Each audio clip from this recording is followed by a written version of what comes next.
The only people who don't want to disclose the truth are people with something to hide. You've engaged in what I consider very problematic rhetoric in the campaign trail. When you accuse Obama, the president, of being a food stamp president, and everybody gets into the birther fun, and there's we don't know what game that Donald Trump's going to pull this week. He says he wants to go on the offensive with the birther talk. Do you have a problem thinking back on it of having used ethnic politics with terms like food stamp president? Look, I find your assumption so absurd that it's hard to answer your question. Okay. But let me take the birther thing for a second. Sure. What Mitt Romney did the other day, people say, oh, you ought to relax, you ought to be a little bit lighter. So he tells a joke. Now, it happens to be a joke which serves him in a totally different way than you're calculating.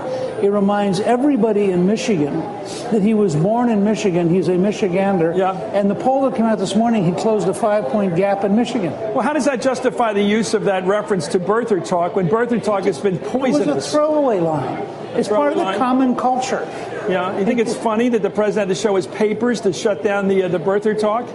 He had to go to Hawaii and get his documents released? Do you think that was funny?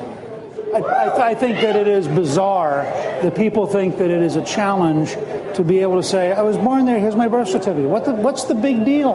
Because it hasn't stopped. Because we got members of your caucus, the Republican caucus, like Louis Gohmert, and these people that keep talking it up. But Romney was making, by any reasonable standard, he was making what's called a joke. First one you ever told. And it was a joke which actually, no, he just said... Okay, let's listen to Romney. Here's Mitt Romney telling a joke. If it's a joke, listen to it. There certainly was a punch to it. Now, I love being home in this place where Ann and I were raised, where both of us were born. Ann was born at Henry Ford Hospital. I was born at Harper Hospital. No one's ever asked to see my birth certificate. They know that this is the place that we were born and raised.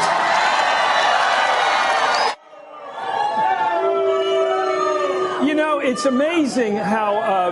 you know how African Americans generally, at least people have emailed me in the last couple of hours today, how they react to this? Do you understand they have a reaction? They think this is racial talk? That this whole thing about welfare cheats is just relentless stuff. I think there are a lot of people in America who listen to people like you, who tell them all day, who tell them all day, every day how they should see everything. So it's my influence on them. You just had a panel where the guy who was black was telling the two guys who were white they were nuts. Yeah, fine. Okay. So and the two guys who are white are going, gee, why are you not more sensitive to being black? I think Michael Steele knows he's black. I don't think this is a great shock to him. But you can laugh about it, but you don't think that you've used it in the past. What's a food stamp president? Food stamp president's a guy whose policies are so destructive that he creates the longest unemployment since the Great Depression. And he puts more people on food stamps, most of them white, than anybody else. Why do you assume food stamp refers to black? What kind of racist thinking do you have? Wait a second. You're being a racist. Let me tell you why. Let me tell you why. Because from the beginning of paying attention to politics, Ronald Reagan would talk about the welfare queen who was African American. He'd talk about the young buck waiting in line. Yes, he did. He talked about the welfare queen out in Chicago. Who was African American. Yeah.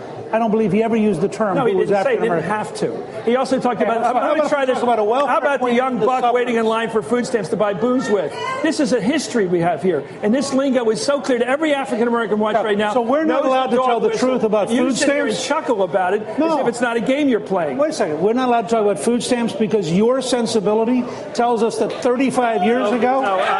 You got that diabolic smile of yours, and I know you think you're winning here, but everybody out there who's black or white knows exacy the game that's being played here. You have the worst president. Oh, that's your shot. No, wait a second. Economically, we did put up a chart today at Newt University, which people can get at newtuniversity.com. It shows every recession since World War II. Right. All of them are up here except one. The Obama depression is down here.